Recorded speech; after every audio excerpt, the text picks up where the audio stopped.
Hi guys!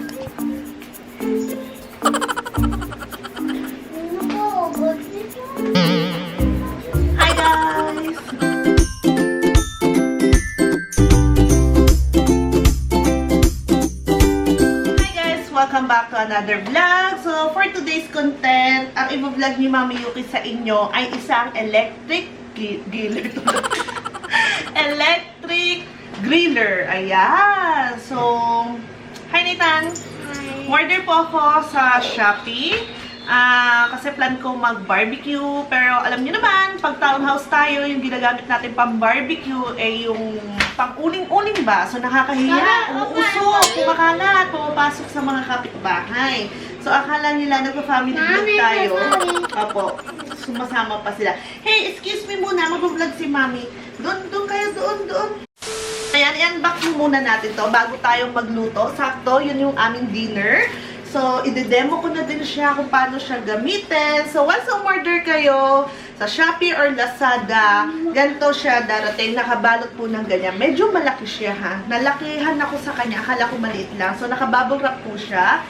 I-open na natin to. Nabili ko siya ng 1,056 pesos.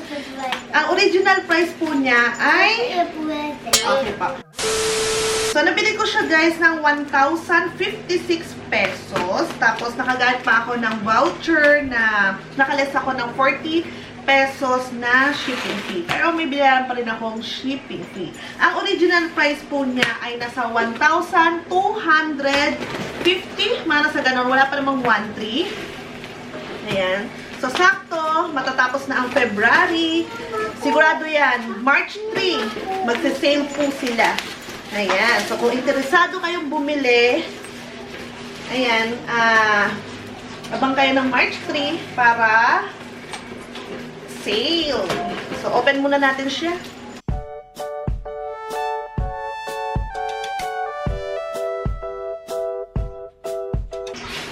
Ang daming bubble wrap. Talagang secured yung product.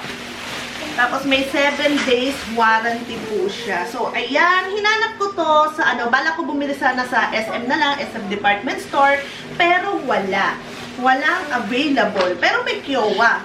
Hindi ko alam kung bakit hindi siya available. So, umorder na lang ako sa Shopee. So, ayan, yung itsura po niya. Electric grill Kiowa. Ayan, si Kiowa na naman. Talaga naman. Kasi yung mga ginagamit kong mga dito sa kitchen, more on Kiowa yung brand. Meron akong Kiowa oven, Kiowa kettle na pang-init ng tubig, Kiowa na oven toaster, ayun, sira-sira na nga siya, pero gumagana, ganun siya katibay, kahit sira-sira na siya, gumagana pa rin siya, and in fairness, magse 7 years na siya, ganun katibay yung Kiowa. So, itry natin tong electric oven. Kung ito ba ay okay din ba siya. Kasi so far, lahat ng mga gamit na binili ko from Kiowa, hindi po to sponsored ha, hindi po to bigay, binili ko po siya. Okay naman po siya, matibay. So once I open natin siya, ganito. Oops. Hello. Ah! Okay. So ayan, naka-plastic siya. Wait lang. Ano ba nangyayari na?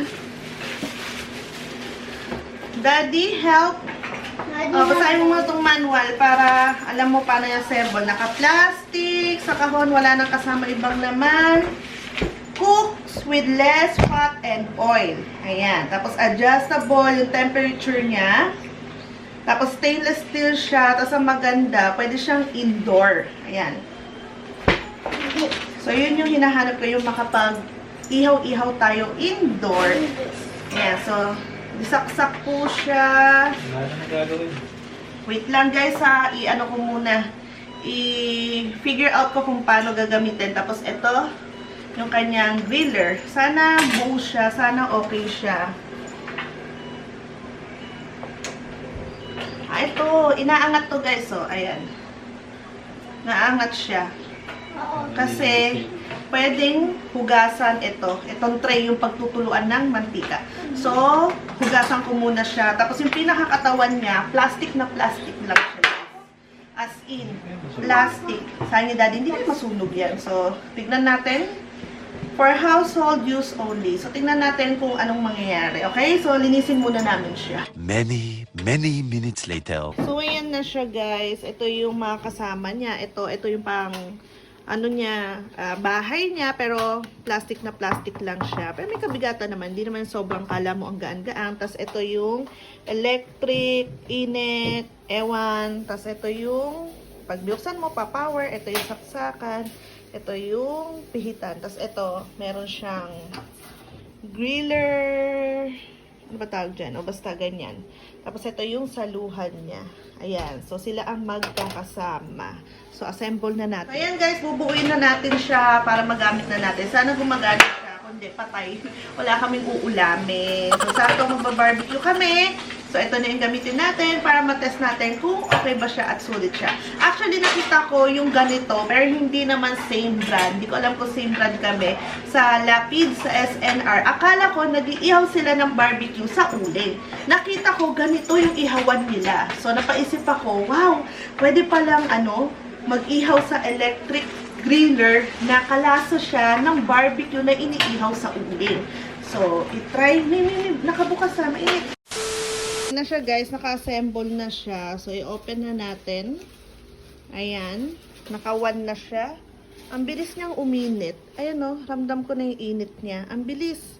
Kasi kanina napabukas. Pero tingnan nyo, saglit pa lang. Ang lakas ng init niya. So, naka-on siya, working. Tapos, 1, 2, 3, 4, hanggang max. So, 1 lang tayo. Ayan. So, meron tayong barbecue. Binili ko siya sa Lapid. Sobrang ang init ng buga.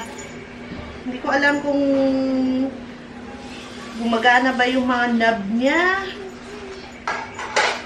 Ang init. Literal na mainit. Ayan, ang init sa mukha. Kasi parang kahit anong ikot ko sa knob niya, parang iisa lang yung init niya. Pero hindi. Yung naka-max mainit masyado. Yan. So, tara guys, barbecue na tayo. Try natin, pero mainit siya. Yan.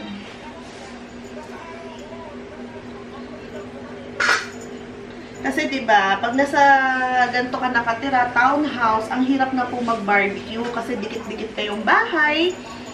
Tapos, madali siyang yung pumasok ba sa mga kapitbahay mo nakakahiya. So, eto, nabasa ko, indoor daw siya, less smoke daw, kaya itry natin kung totoo ang chika. Tapos, hindi mo na kailangan maglagay ng uling, if ever na gumagana siya, di ba? Hindi mo na kailangan maghanap ng uling kung saan ka bibili. Hindi mo na kailangan mangamoy uling, magpaypay ng uling para, umapoy. So, ngayon, ayan, meron na tayong 2, 4, 6, 8 barbecue na nandito sa harapan. So far, hindi pa naman umiinit yung plastic. Yung pinaka-plastic nitong So, itutok ko kayo para makita nyo. Ayan. Ayan na siya, guys. So, yung knob niya nasa 1. Pero ito natin siya. Ayan. Akala ko kanina hindi siya parang nasa isang init lang. Hindi. Pag minax ko siya, mas umiinit siya. Madali siyang mag-init. Tapos, ayan o. Ayan. Yung pinaka... Ang tawag dyan, yung basta yan yung initan niya. Ayan, ganyan kahaba. Tapos, ito yung saluhan niya. Ang laki din niya, ha? Ayan. Ang init, para kang nag-iihaw. Parang ganun yung feels ng init. Para kang nag-iihaw sa barbecuehan. Tsaka malaki. 2, 4, 6, 8 barbecue ang kasya. So, pwede ka rin mag-ihaw ng tilapia siguro at bangus. So, ito yung kanyang power indicator na naka-open siya, gumagana siya. Tapos ito, plastic. Ayan, hawakan natin. So far, hindi naman umiinit. Ayan, hindi pa naman siya umiinit. So, yan, wait na lang natin siya maluto. Pero, ayan, nagsisimula. Ayan, ang bilis niya. Nagsisimula na siya mga amoy, barbecue.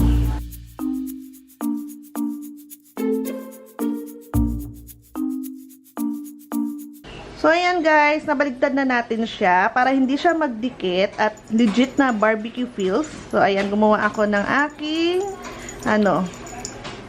pangpahid. So, ayan, pahid-pahid natin siya.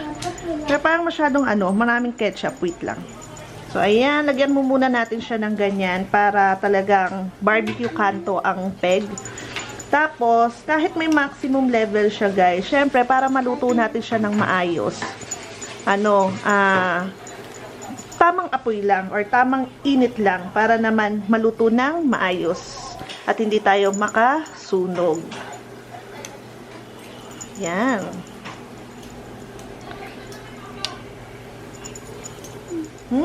Ang bango niya na, guys. Amoy barbecue at hindi ka amoy uling. Tsaka hindi nga malakas yung niya. Laksan natin lang ng konti. Yan, hindi siya yung yung umuusok. Yun lang, mayat-maya lang natin siya baligtarin. Para hindi siya masunog.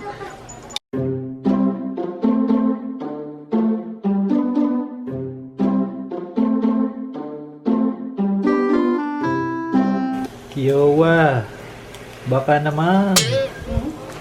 Si Kiyowa, baka naman. Kiyowa. So, ayan, upo na lang tayo dito. Pwede naman pala akong umupo habang nagba-barbecue. Ayan, bili-bili na kayo. Bili-bili. 60 pesos isang barbecue. Ano po sa inyo? Bibili po kayo? You want barbecue? Ayaw daw niya. So, napansin ko sa kanya, guys, yung mga ilang minutes na akong nagba-barbecue, parang nagre-rest, hindi parang, nagre-rest yung griller natin. Para siyang nag-automatic off ng ilang seconds, tapos mabubuhay siya uli. Ganon. Nawawala yung pagka-red nung electric griller. Parang na-off siya, automatic, na humihina yung apoy niya, ganon. Tapos, bigla siyang kukulay uli. So, hindi po ibig sabihin nun, sira, ha? Ganon lang po siya. So, ayan, ang kilang sa masarap na barbecue, pagtsagaan natin siyang ikot-ikutin. Ayan. Ang bango niyan na, guys. So, saglit lang, naluluto na siya. Parang, wala pang 10 minutes, naluluto-luto na siya. Yan, tapos bumabagsak dito sa griller yung plate griller natin, yung mga yung katas nito. Medyo itim nga yung akin kasi naglagay ako ng sugar sa barbecue. Kaya nag-aamoy sunog. Many minutes later. Yun na, guys, naluluto-luto na siya. Amoy barbecue. Ang sarap.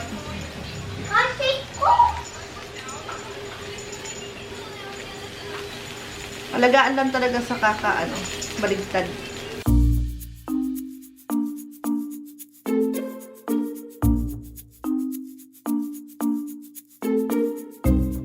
So, ayan na siya, guys. Amoy barbecue, kung pwede nyo na siyang amuyin.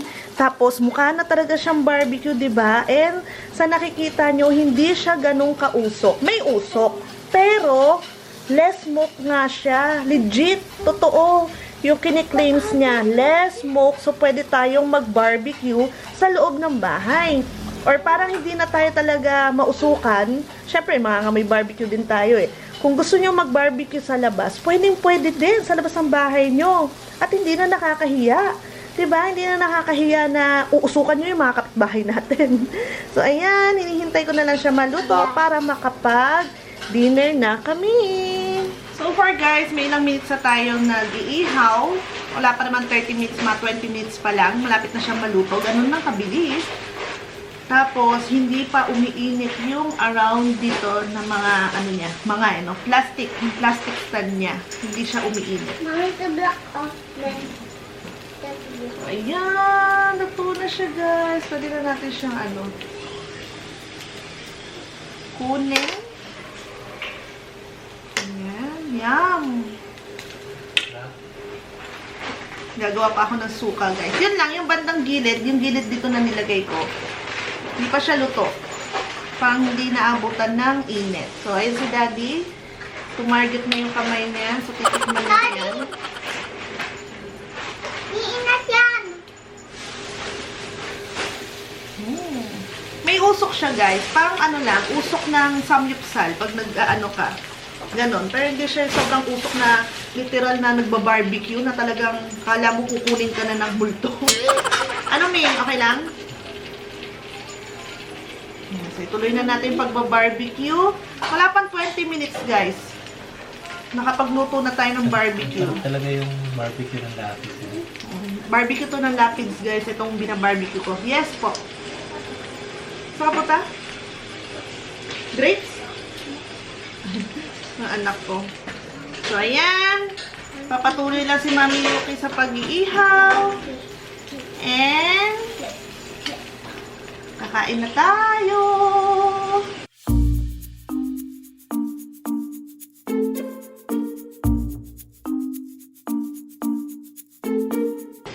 So, tikman na natin, guys, yung barbecue, kung kalasa ba, or what. Ah. Lambot. Itong ito, ang init, guys. And, wala namang pinagkaiba. Later, anak. Wala namang pinagkaiba, guys, kung lutuin mo sa uling or sa ganito. Suka na lang kulang, guys. Nakakanin. Yum, yum. Kain tayo, guys. Kain. Ay, nako.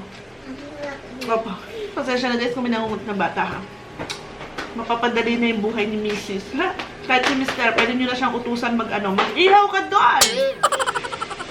Habang kayo nagluluto ng gulay-gulay nyo, gumagawa ng sausawan.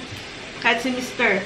Kaya niya ng barbecue. Hindi niya na kailangan maglingas pa ng uling kasi yun yung pinakamahirap na part at talagang dagdag pa siya ng consuming pa ng time. Ito, saksak mo na, okay na. So, wait na natin siya maluto.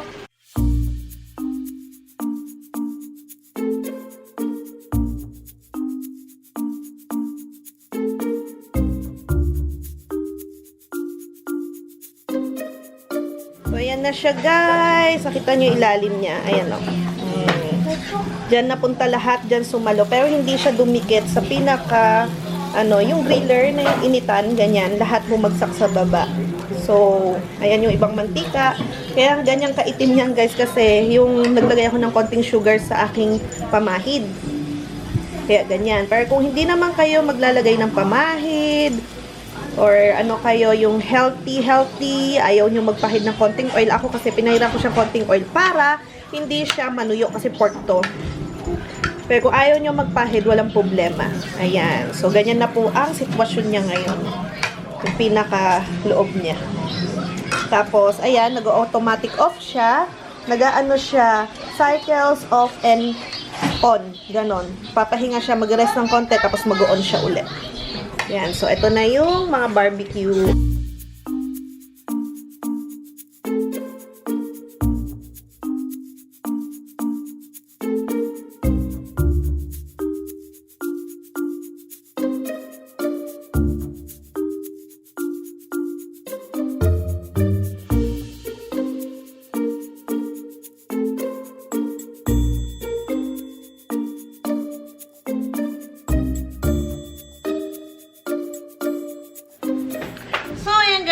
Babalik si Mami Yuki nyo, tapos na kumain, may singit pa. Say hi na. Hi! Pag nakakita siya ang camera. Hello. O, ayan. Hello. O, ayan. Hello. Anak, hindi po family vlog yung ginagawa ni Mami ngayon. May nire-review. Okay, so, ayan, busog na si Mami Yuki nyo na karami ng kain. So far, bibigay ko na sa inyo yung aking review dito sa natin, ayan, sa ating griller. Nakababad pa siya, guys. Hindi ko muna siya inalis dito sa mesa.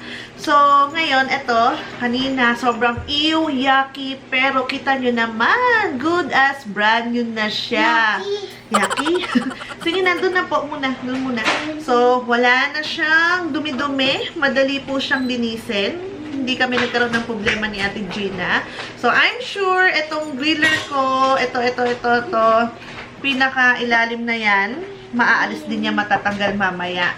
And yung yung bakal na yan, or ano ba tawag po dyan, in fairness, hindi siya na walang bahid ng ganong dumi yung kulay itim na nakita nyo. Kahit nalalaglagan siya, hindi siya kumakapit doon. Hindi siya nagaano. Yung etong dumi, oh. Ayan. So, very good. So, first sa presyo niya, 1,250 po siya. Mura na din yun. Pero dahil binili ko siya ng sale, nakaless siya ng 200. Ayan. So, pasensya na guys. Pasensya na guys. Sobrang pasensya na. Ang kulit. So, 1,056 ko na lang siya nabili. Ganyan tayo. Kapag nagugulo tayo sa dire-diretsong salita, nawawala yung ano ko. So, 1,056 pesos na lang nung nabili ko. So, madalas yan nagsisale po si Kiowa or yung ibang brand. Mag-abang-abang lang po kayo sa Lazada and Shopee para maka-discount kayo ng konti. Pero kung may budget naman kayo, mapera naman kayo, kung hindi nyo na ma-wait na mag-less pa siya ng konti, di Gorabels na kayo, bumili na kayo. Pero kung wais kayo at matipid kayo, edi antay-antay na lang ng konti. At least, di ba, makakatipid pa kayo ng 200 pesos. Yung shipping niya naman, madali lang, saglit lang. In-order ko, nandito na siya. Yung unit naman, guys, madaling makapagluto. 20 minutes na or wala pang 20 minutes, mga 15 minutes, nakaluto na ako ng 8 stick ng barbecue. Tapos lasang barbecue siya. Walang pinagkaiba guys sa barbecue na iniihaw sa uling. Advantage ng gantong griller. Una, hindi mo na kailangan ng uling. Hindi mo na kailangan maghanap-hanap kung saan ng uling, ng this oras man yan ng oras, this oras ng gabi. I mean, di ba, pag kailangan mo mag-ihaw, kailangan mo ng uling. So, maghahanap ka ng uling, bibili ka ng uling. Eh, paano kung wala? Di, napaka-hassle nun. Pangalawa, isasaksak mo na lang siya, ipapatong mo siya kung saan mo gustong ipatong. Pwede mo siyang ipasok sa bahay mo, pwedeng sa labas. Nasa sa inyo yun. Pangatlo, madali lang siyang linisin. Hindi po siya mahirap linisin. And, alam yun, kung dati medyo nahihirapan kayong mag-ihaw, gawa nga ng uling, mga ganyan. Eto, at least, kahit papaano, kung gusto nyo mag-ihaw, napag-isipan nyo mag-ihaw, agad-agad, ilalabas nyo lang yung unit nyo, makakapag-ihaw na kayo. Kahit yung asawa nyo, yung mga anak nyo, pwede nyo silang, i-guide na mag-ihaw. Kanina naman guys, nakita nyo, di ba, habang niluluto ko siya, mausok siya. Hindi yung mausok na sobrang usok. Yung tama lang yung usok niya. Hindi katulad na yung sobrang kala mo, kukunin ka na ni Lord sa ganun sa tindi ng usok niya. Tama lang, sakto lang. Pero kung hindi kayo gagamit ng mantika, ako kasi gumamit ako kaya medyo musok-usok pa siya. Pero kung hindi naman kayo gagamit ng mga mamantika, kunyari, hindi naman siya ganun kausok. Ayan. So, disadvantage. Wala naman akong makita masyadong disadvantage. Siguro, na lang, yung, tawag dito, hindi mo siya pwedeng gawing pang business. Yung talagang sunod-sunod yung luto niya. Kasi, pangbahay lang talaga siya, guys. Yung hindi naman yung sobrang overuse, gano'n. Baka hindi niya kayanin. Pero kung yung kakain lang kayo, ilan lang kayo gagamit, kakayanin nitong Kiowa. In fairness, ang daming mga gawa ni Kiowa na okay sa akin, nakakatuwa. Sobrang trusted ko na tong brand na to. Tsaka yung gilid ng plastic na, guys, hindi siya umiinit. Ang umiinit lang itong initan. Pero yung gilid niya, never po siyang uminit. Kaya naliligo yung anak ko, guys. Pasensya na. Sa kuryente naman, hindi naman siguro ganun kalakas ang kuryente nito. Feeling ko parang parang oven toaster lang yung dating nung pag-iinit niya. Tapos, sabi nga ni Daddy, at least hindi na daw siya mahihirapan daw yung maglingas. Lingas ba tawag doon? Yung magpaypay, yung uling, hanggang bumaga, ganun. Diba? Ito, sasaksak ko lang kahit kababae kong tao, hindi ko na kailangan tulong ni Daddy, sasaksak ko lang siya, makakapagluto na ako. Yung barbecue ko, naluto ko po siya ng maayos, hindi hilaw, hindi siya natagalan. Sobrang sulit. Sa presyong kahit 1,250, sulit na siya guys. Pero kung yun nga, gaya ko kayo, matipid-tipid, ayan, hintay-hintay na kayo sa March 3. Ayan, Gorabels na kayo. Kung may mga kailangan kayo, bilhin nyo na. Electric oven, okay siya. Yung pang-init ng tubig, okay din siya. Yung babasagin, ganon. Yung oven na malaki, yung pang-bake, yung sa akin 60 liters guys pero yung mapapayo ko sa inyo kahit yung 45 liters okay na siya, okay din siya. So far okay po lahat. Hindi po to sponsored video para inaano mo lang kasi bigay sa'yo, no po, wala po silang binibigay sa akin. Noon pa man, gamit ko na yung aking toaster na medyo pangit na yung itsura niya, pero gumagana pa. Buhay na buhay pa, magsa 7 years na. Alam niya ng mga nanonood ng daily vlog namin. Ayan, so wala na akong masabi sa kanya. So liligpitin ko na to kasi binabad ko muna siya sa tubig para madali siyang linisin. Katulad nito guys, so binabad ko siya sa tubig kaya madali siyang linisin. Wala na akong makitang maganda siya. Nagustuhan ko siya. Uulit-ulitin ko yung paggamit sa kanya. Madalas na kami makakapag-barbecue. Meron pala tong isang klase guys, may stand na sa 2,000 or wala pang 2,000 or 2,000 something. I-check nyo na lang sa Lazada or sa Shopee kay Kiowa Flagship Store. Doon ko nabili. Mismo kay Kiowa. Ayan. May stand po siya. Pero sa akin, okay na kahit walang stand. Pwede ko naman siya ipatong sa mesa or sa counter ng lutuan ko. Ganon, pwede. Kung mag-iihaw lang kayo na walang mantika, pwede na sa loob ng bahay. Kung yan, mga fish, ganyan. Pero kung papahiran nyo ng mantika, mas maganda sa labas na kayo. Para syempre, kahit papaano, medyo nagkukos din siya ng malakas na smoke, ganyan. So, sa labas na lang. Pero kung hindi kayo gagamit ng mantika, okay lang sa loob ng bahay. Tapos, medyo mamamatay siya. Huwag kayong magtataka, baka kala, ay, sira! Hindi po siya sira. Nag-on and off po talaga siya para mag-rest siya ng konti. So, wala akong mapintas dito. So far, sa ilang oras ko siyang ginamit, wala po akong may pintas sa kanya. Kahit si Daddy Ariel nyo, nagustuhan din po siya. And easy lang siyang linisin. Ayun guys, kung nagustuhan nyo tong vlog dito sa aking bagong kagamitan sa kusina, please give me a thumbs up. And don't forget to subscribe to my channel. Thank you for watching. See you on my next one. May sisingit, may magbababay. Bye-bye! Bye-bye! Bye-bye! Bye-bye! Kami! Ako nagtawag pa. So, ayun guys, medyo na-interrupt ako. Kaya yung mga gusto kong sabihin, nawawala siya. So, sa nagustuhan ko siya lalo kasi pwede mo siyang linisin, pwede mo siyang baklasin, tanggalin, hugasan, sabunin. So, alam mo na tuwing magba-barbecue ka, tuwing mag-grill ka, malinis yung griller mo. Kasi yun yung advantage niya. Yung ihawan na pang-uling, 'di ba? Hindi mo pwede yung maya basain, sabunin, linisin. Eto, nakita nyo naman yung pinakasapin ng griller niya, 'di ba? Bumalik uli sa dati, talagang malinis siya. So alam mo na malinis yung paglulutuan mo. Walang nakakapit na yung, 'di ba, yung makakapal na na pinaglutuan, yung uling pag tumatagal sa pang-barbecue na pang-ihaw na ginagamitan ng uling. Ako ang tatanungin nyo guys, kung anong mas pipiliin ko, electric or di uling. Ngayon, mas pipiliin ko na yung di electric. Kasi, dati kasi walang mga ganyan masyado. Ngayon, marami na and maraming brand. Mas okay siyang gamitin, hindi na tayo gagamit ng uling. Kasi alam niyo naman, ang uling, sabi nila, nakakakos daw ng cancer yan. So, totoo ba yun? Alam niyo din ba yun? Ako yun ang sabi ng nanay ko. Iwasan daw namin mag-barbecue, iwasan namin gumamit ng uling kasi nakakakos daw ng cancer. So, ngayon, mas magpapadalas na yung barbecue namin kasi hindi na kami gagamit ng uling and magiging healthy pa kami.